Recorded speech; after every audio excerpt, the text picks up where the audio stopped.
une petite enquête sur un thème. Tu vas voir, tu vas découvrir. Ok. Bah écoute, moi je me suis préparée. Alors je te suis quand tu veux. Tu me C'est dis bon. quand tu Ouais. es. Est-ce que je suis avec toi?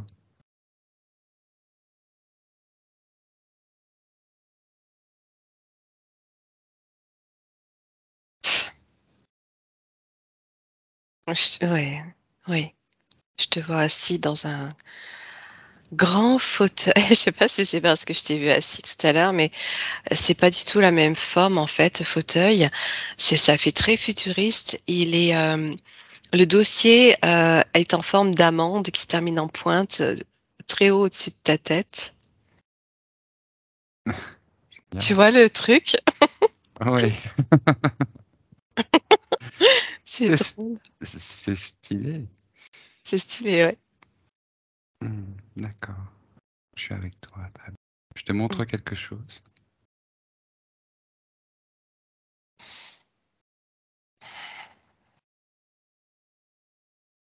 Tu me parles de ligne de temps. Ok, et qu'est-ce que je te dis? C'est, c'est bizarre. C'est comme si tu me montres qu'on peut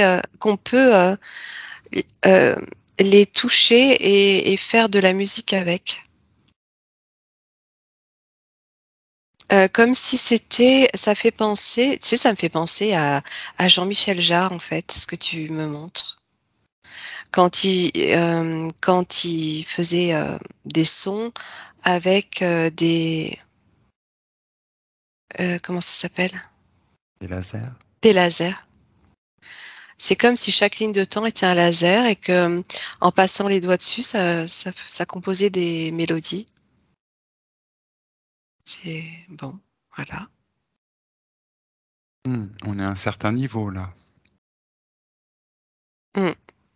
Hmm, Bah, que tu je te m'as fais. dit de rejoindre la source, hein. Donc, ouais. D'accord. Et je te montre ça pour te dire quelque chose? Ou est-ce que c'est une indication de l'endroit où nous nous trouvons? C'est en fait non, c'est comme si tu m'expliquais que les lignes de temps étaient quelque chose d'extrêmement sensible et que il suffisait de d'à peine la frôler du doigt pour entendre une sonorité et que selon comment tu la touches, il va sortir un son ou un autre et tout ça est extrêmement sensible. C'est comme si tu m'expliquais tout ça.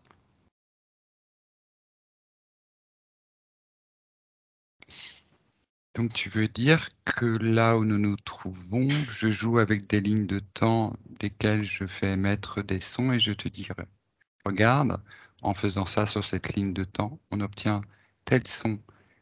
Et donc, ce son indique quelque chose de cette ligne de temps. Oui, Qu'est-ce ouais, qu'elle est? Hein. cette sensation que il faut en prendre soin et faire très attention. Comme s'il fallait garder une certaine harmonie entre ces lignes de temps pour que la mélodie soit belle et que si tu la touches d'un peu trop fort avec ton doigt, ça va déclencher un son parasite. Bien, d'accord. Mais qui est-on pour pouvoir jouer des lignes de temps comme ça? Alors c'est jouer, mais sans jouer, hein. Euh, c'est c'est c'est pas que tu joues avec, mais tu me montres que si on veut, on peut faire ça à un certain niveau. Je sais pas duquel, hein. Et ben on peut jouer sur les lignes de temps comme ça, mais c'est extrêmement sensible et il faut en prendre soin, pas faire n'importe quoi. Tu veux dire que là où nous nous trouvons, nous pourrions entendre l'ensemble des lignes de temps résonner? Mm. Oui, oui. D'accord. Et donc ça donnerait une musique plus ou moins harmonieuse, ou plus ou moins. cacophonie. Oui, exactement.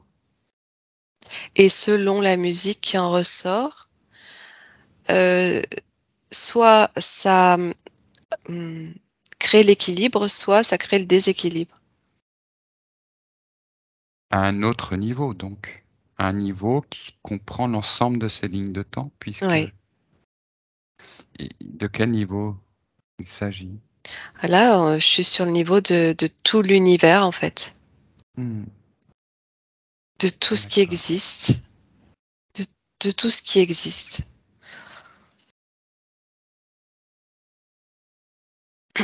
J'aimerais que tu regardes d'où viennent ces lignes de temps. D'où proviennent-elles?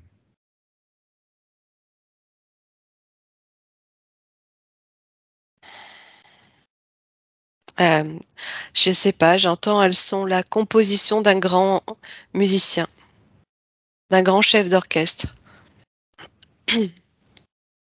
C'est moi qui te dis ça? Hmm. Ouais. Alors, si je te montre cela, pourquoi est-ce que je te montre tout cela?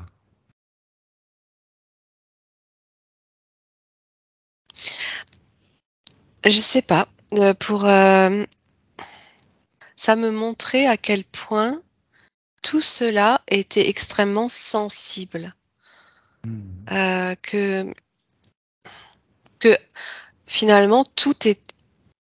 On parle d'hypersensibilité au niveau des hommes, mais en fait tout est hypersensible, tout.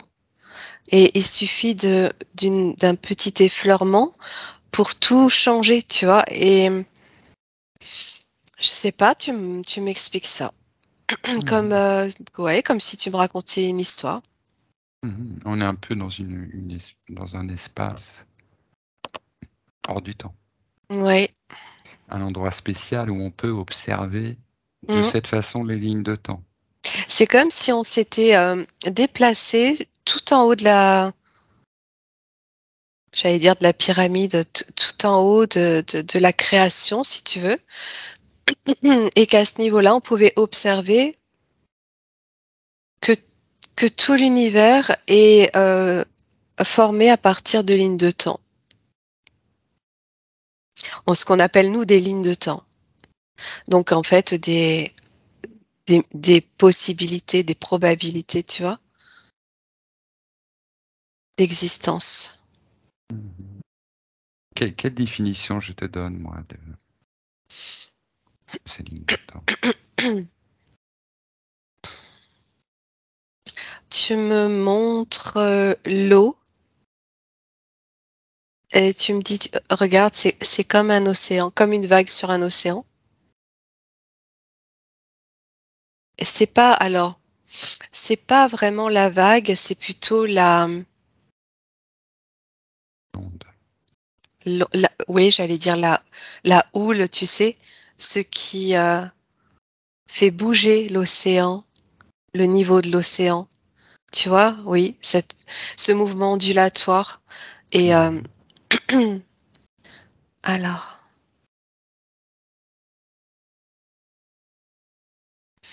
attends, tu me dis plusieurs choses.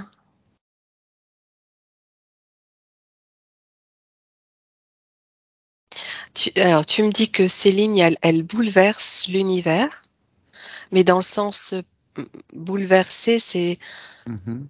modifier, tu vois? Mhm. J'entends. Elles ont un effet, en fait. Oui.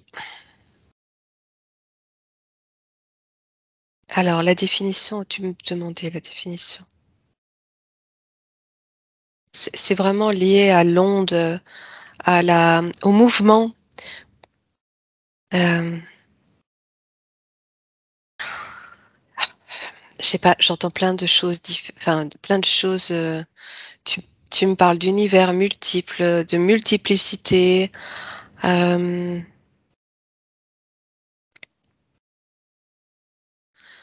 Si on prend l'ensemble des lignes de temps existantes, qu'est-ce qu'elles dessinent ensemble? Est-ce qu'il y a une forme qui apparaît? ben, c'est ce que je te disais en fait. C'est vraiment comme une comme une ondulation d'un Mmh. océan D'accord. gigantesque qui dessine l'univers, tu vois? C'est comme si elles étaient c'est comme si on les distinguait même plus parce mmh, elles peuvent prendre la forme de l'eau. Donc c'est pas une ligne à côté d'une ligne, à côté d'une ligne, elles sont, OK, heu un ensemble résonnant, interconnecté, où elles s'influencent les unes les oui, autres, en fait. ouais, Il oui, y a c'est un effet des ouais, lignes les unes sur les autres. c'est plus une onde, hein. C'est vrai que ça ressemble plus à comme si l'onde était porteuse de ces lignes qui sont presque indissociables et imperceptibles, tu vois? Pour te dire la Oui, oui. sensibilité, en fait, de tout ça. La beauté, tu veux dire? Oui, oui, parce que quand, tu fais le lien à ce que tu me disais, à la musique, à la partition, à l'harmonie, à l'équilibre des notes, c'est magnifique. Comme quoi le son, j'entends là que la résonance de ces lignes de temps qui va émettre un son dans l'univers, ben, a une importance extrême. Oui, on devrait prêter un peu plus attention à tout. À ce qu'on entend et à ce qu'on n'entend pas, de manière audible, mais pourtant c'est là. Et donc ce que l'on n'entend pas avec les oreilles, c'est pourtant, une vibration qui existe et qu'on peut être amené à reconnaître avec un autre sens que l'audition, que l'ouïe, tu vois? Et Oui, ça, on donc là, porte on est pas assez parti sur attention. Mmh. mmh à une autre façon d'entendre, Oui, de reconnaître ces d'écouter, ondes, ouais. oui. Mmh. Une forme d'attention On à laquelle devrait on être n'est pas oui, ça me habitué. dit que on devrait être beaucoup plus attentif aux vibrations qui sont, heu, la l'écho de ces lignes de temps qui sont elles-mêmes l'écho de l'existence. Mmh. C'est comme prendre soin de la vie, de la résonance de la vie. Mmh. Je sais pas OK. si tu me Ah, comprends? C'est si spécial justement, et c'est reste sur ce fin. même niveau, Mmh. près de la source, là où je t'ai parlé et t'ai montré les lignes de temps comme des cordes d'un instrument universel. Oui, c'est un petit peu ça, ouais. Et tu as parlé d'écho de la vie. Tu as Mmh. évoqué un océan Oui, parcouru par toutes ces lignes de temps qui en forment l'onde. oui. Eh bien maintenant, j'aimerais que tu regardes la fleur de vie.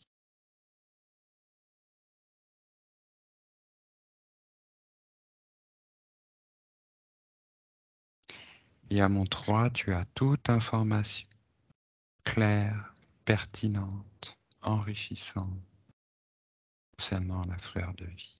Mmh. 1, 2, 3. Ouais, je comprends mieux pourquoi je percevais, pourquoi j'entendais toutes ces informations, pourquoi tu me communiquais toutes ces informations. En fait, c'est directement lié à la fleur de vie parce que c'est comme si alors attends, heu, que je te donne les mots, dans le bon ordre.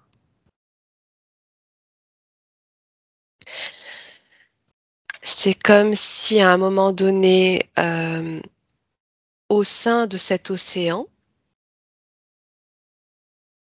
quand il y a la résonance parfaite, ça va venir former cette fleur de vie qui elle-même est représente en fait toutes ces lignes euh, selon cette forme qui est la représentation parfaite de l'équilibre dans l'univers. Mhm. Oui, tu veux dire la représentation de Oui, l'enchevêtrement harmonieux de toutes ces lignes dessine la fleur de vie. exactement. C'est vraiment au-delà de la ligne de temps qu'on a l'habitude de mentionner quand on est en session ou quand on parle d'un scénario de vie. C'est plus que ça réunit vraiment euh, toute l'existence de l'univers, tout ce qui est et donc qui vibre et qui à un moment donné, dans l'accord parfait, l'accord, là aussi j'entends l'accord musical, tu vois, Mhm. va Oui, je vois. venir dessiner cette fleur. Mhm. Je Oui. ressens que au travers de cette fleur circule, c'est la circulation énergétique de toutes les lignes de l'existence qui ne se limite jamais. C'est comme une circulation infinie. Ce que j'entends dans ce que tu viens de dire, c'est que en fait, la fleur de vie, cette représentation de la fleur de vie, c'est cet enchevêtrement comme ça de lignes pures, parfaites, de géométrie sacrée, représente en fait l'ensemble de ces lignes de temps de l'univers, de toutes ses possibilités, à un niveau du tout créateur, qui ne peut être que cette harmonie. Mm. C'est Oui, la représentation de ce qu'est euh, euh, ce tout oui, unifié, oui. harmonisé. C'est la représentation du homme, tu sais, le son universel. Hmm, d'accord. C'est l'harmonie à elle seule, cette fleur de vie, c'est l'harmonie universelle. C'est l'accord, c'est l'équilibre. Voilà, il n'y a pas d'autre terme que Le plus diapason, tu parfait. veux dire? Ce qu'on appelle Oui, le diapason, quoi, oui, la note oui, référente. oui.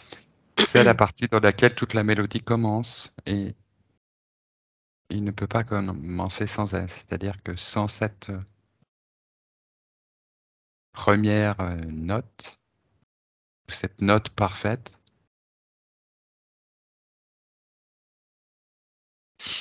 aucune autre ne pourrait exister. C'est-à-dire qu'aucune création ne serait possible, n'aurait été possible.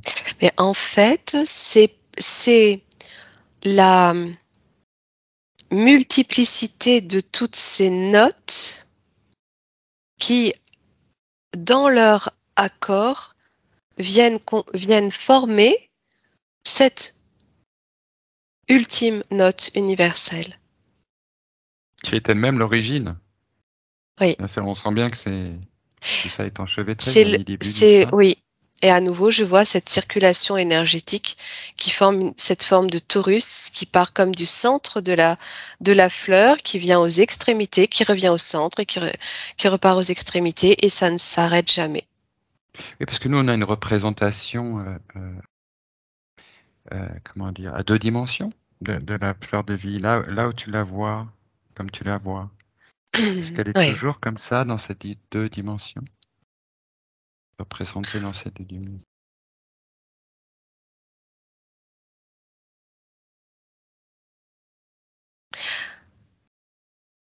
Alors, ben, oui et non, c'est-à-dire que selon comment tu l'observes, comment tu te penches dessus, ben, tu peux l'avoir sous tous ses angles. C'est comme si tu pouvais l'avoir.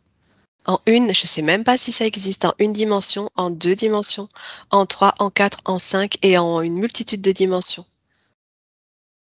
En fait, elle existe sous toutes les formes, toutes les dimensions.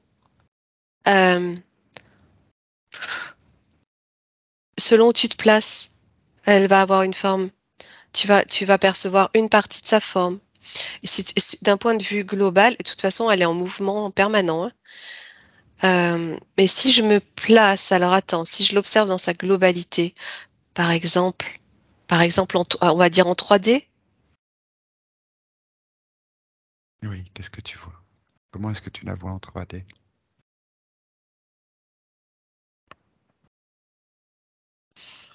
Comment est-ce qu'elle t'apparaît?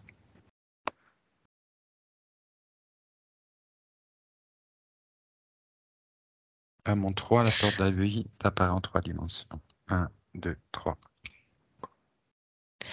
Alors, j'ai entendu comme un bouton de rose, je sais pas pourquoi. Mhm.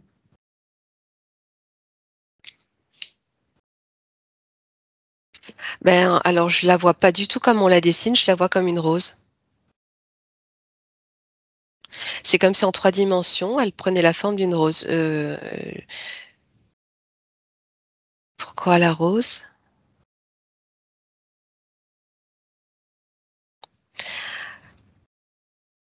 Je vois une rose qui s'ouvre et les pétales qui se recourbent, tu vois? Et c'est comme si à partir d'une rose qui ouvre ses pétales, ben, ça pouvait finir par représenter la fleur de vie. Ça ne me Est-ce, déplaît pas ce que tu dis. Ça me est-ce déplaît que, pas. oui, oui, Mm. est-ce que dans la rose, cette fleur, sur un plan, enfin, je sais pas, parfait, on peut obtenir une fleur de vie tu sais, en dessinant à partir d'un logiciel, j'en sais rien. Je Mhm. sais pas, je suis renvoyée à ça. C'est très beau en tout cas. L'image est très belle. Ouais. Alors on dit que dans la représentation de la fleur de vie, on peut voir des solides de Platon. Mm.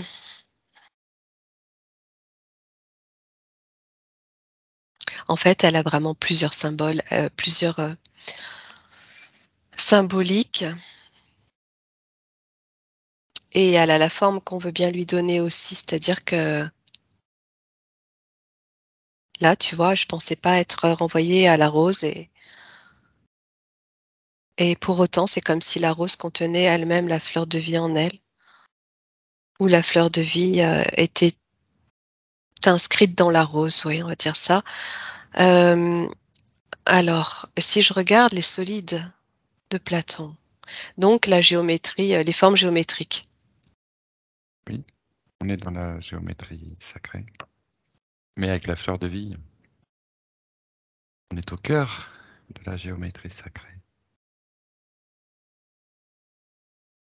J'ai un Y qui m'apparaît. Ça doit vouloir dire quelque chose. C'est le symbole de la création. Je ne sais pas. Je ne connais pas. Ça doit être sans doute dans un alphabet antique, C'est genre le cette, Y dans l'alphabet grec. oui, j'en sais rien. C'est comme si cette forme de Y là, je suis partie des solides de Platon, et j'ai vu ce Y m'apparaître qui me dit que c'est le symbole de la création. Alors attends.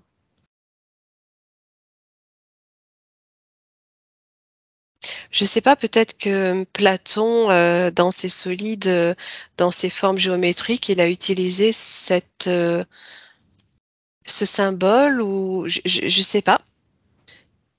Je sais pas, Attends, je vais essayer de comprendre. Hmm. Je sais pas Euh, plus. Je sais pas plus. Donc, quand je continue d'observer les solides de Platon, c'est comme s'ils étaient dessinés dans cette fleur de vie et que chaque solide représentait une porte multidimensionnelle, une porte, une ouverture, et en même temps, ils sont tous reliés, ces solides, ces formes géométriques. Par quoi? Elles sont reliées les unes aux autres. Par quoi? Mm. C'est comme si elles étaient maintenues en équilibre au travers de cette fleur. C'est comme si ce qui les faisait tenir, c'était justement les vibrations émises autour par tout ce qu'on a décrit auparavant. Mm. Et entre chaque forme, il y a ces ondes de résonance qui relient les formes les unes aux autres.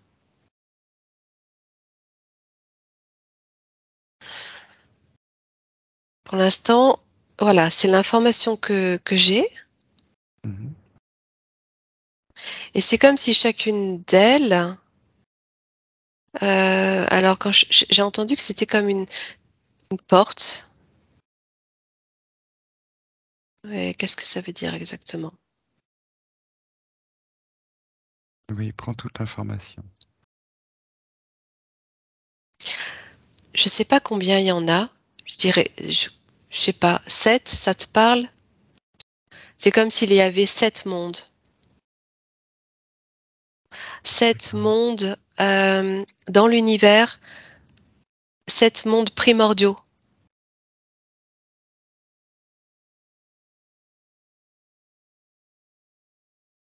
qui régissent l'univers au sein de la fleur de vie. Mm. Tu vois le chiffre 7? Je sais pas, tu me confirmeras hein, si c'est les 7 solides, mais en tout cas, là,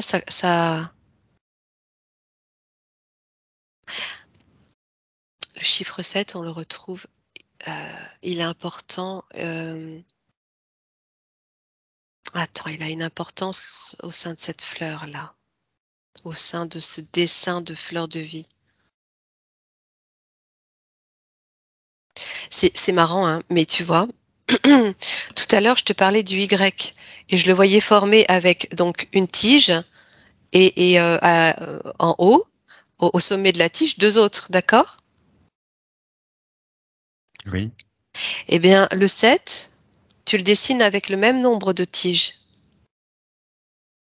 Mhm. disposées différemment. Oui. Il y a un Oui. lien là aussi entre les deux formes. Le 7 peut également représenter ce Y. D'accord. Alors, il y a les 7 formes primordiales du vivant, qui sont les solides de Platon, plus la sphère et la Merkaba. Donc là, tu as les 7 formes Hmm. primordiales. D'accord? D'accord, donc il y a deux formes qui n'appartiennent pas à Platon, mais qui seraient, en tout cas, il y aurait sept formes primordiales. Mm. Ok, ok, Dans ok, ce que ça toi, rejoint. tu as eu comme perception. J'avais Ma chère, sept. ouais. Pose-moi. Alors, on va rester sur la fleur de vie, Oui, parce que je pense que ça mérite plusieurs enquêtes, hein. On ne peut pas tout faire en un coup. ah oui, Là, tout à tu fait. pars sur des digressions. C'est intéressant ce que tu as dit là. Sur ces 7 formes primordiales, que tu perçois comme étant, on va dire, 7 domaines de l'univers. Tu dis 7 royaumes, tu as dit quelque chose comme Sept ça, mondes, oui. primordiaux, Sept mondes, oui. indissociables, qui Oui, forment en fait l'équilibre de l'univers. oui. Ça fait penser à des histoires fantastiques, tu sais, où tu as chaque joyau représente Hmm, une force sacrée de l'univers et celui qui les détient tous, oui, dans toutes les sagas. oui, Mais oui, c'est oui. intéressant. C'est comme si le Donc 7 en fait, ce chiffre, qui est formé à partir de ces 3 bâtons comme le Y et c'est cette solide ou cette forme géométrique en tout cas inscrite dans la fleur de vie représentait tout ceci, tout cet ensemble, représentait, l'équilibre. Donc oui, à approfondir tout ça. oui, oui, oui, je pense qu'il y a beaucoup de choses à approfondir. Là, on est parti comme ça un petit peu à À l'intuition, mais l'aventure. Mmh. c'est intéressant cette résonance avec les lignes de temps, puis la fleur de vie. Et les Donc sons quel et la musique, c'est magnifique, ouais oui. et donc on est arrivé à cette fleur de vie comme étant commencement et fin, c'est-à-dire que non, parce qu'il y a pas de fin en fait, hein. Et ni C'est un commencement. com Voilà, c'est un Voilà. commencement sans fin, mais la et en même temps la résonance de toutes les possibilités. Alors en fait, quand tu dis commencement, en fait, là, je ressens que c'est ni l'un ni l'autre. Mmh, mmh mh. S'il n'y a pas Oui, de commencement, tu vois? Et voilà, un commencement indique une fin. Il y a ni commencement ni fin, c'est juste, alors là, on peut partir loin aussi, mais c'est oui, juste certainement. la présence de l'existence au sein du tout, qui n'a ni commencé ni fini. Ça me renvoie à plein de choses. Je rebondis juste sur le 7, la musique et les 7 notes primordiales qu'on connaît aussi. Do, ré, mi, fa, sol, la, si. Oui, les 7 notes, oui, oui, bien sûr. Heu, oui, on a eu Fi aussi, donc le nombre d'or. Bon, donc tu as Pourquoi tu répondu avais déjà eu fi? ça m'est apparu Explique-moi. tout de suite comme ça dans ma recherche. Donc qu'est-ce que la fleur de vie? On vient d'y répondre. Quelle est son origine? On vient d'y répondre en même temps parce que quand tu dis: «Qu'est-ce que la fleur de vie?» tu parles de ce qu'elle est. Voilà. Heu, bon, à quoi est-ce qu'elle Bon, sert? À quoi est-ce qu'elle sert la elle fleur de vie? sert pas. Alors attends, tu veux on va voir, je pose cette question. C'est l'expression de la vie. C'est l'expression de la vie, j'entends ça comme réponse. Mmh mh.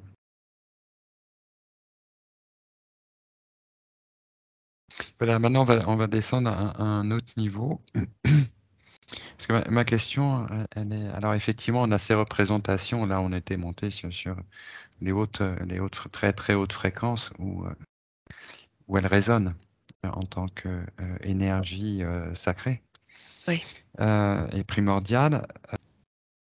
parce que Oui, il y aurait tellement à dire, en fait, et à tellement à chercher. On s'en aperçoit là, c'est comme si on avait planté une petite graine et on va la laisser pousser et va nous proposer sans doute par la suite plusieurs petits boutons d'enquête qui vont pousser et se déployer tels des fleurs pour répondre à nos questions. c'est pas rien ce que tu dis, hein, parce que là, la graine, est également, à l'initiative de la fleur de vie, hein. C'est pour ça. On Mmh. est parti là un petit peu de façon simple et intuitive, mais on s'aperçoit au fur et à Ouais. mesure, hein, qu'il y a énormément de choses à explorer. Oh À oui. partir de cette graine d'ailleurs qui nous pose question et pour laquelle une enquête elle-même, Mmh mh. heu, serait méritée. Ce que je te propose, Nat, c'est que, bientôt on aille approfondir en fait, hein, toutes ces questions, qui apparaissent au fur et à mesure que se matérialise, cette fleur de vie et je pense qu'il Oui, y a plusieurs enquêtes qui mériteraient d'être faites. tout En à tout cas, fait. merci pour, pour cette, pour ces perceptions, pour Mmh ces mh. définitions que tu nous as données. Je te Merci à propose toi. de revenir doucement.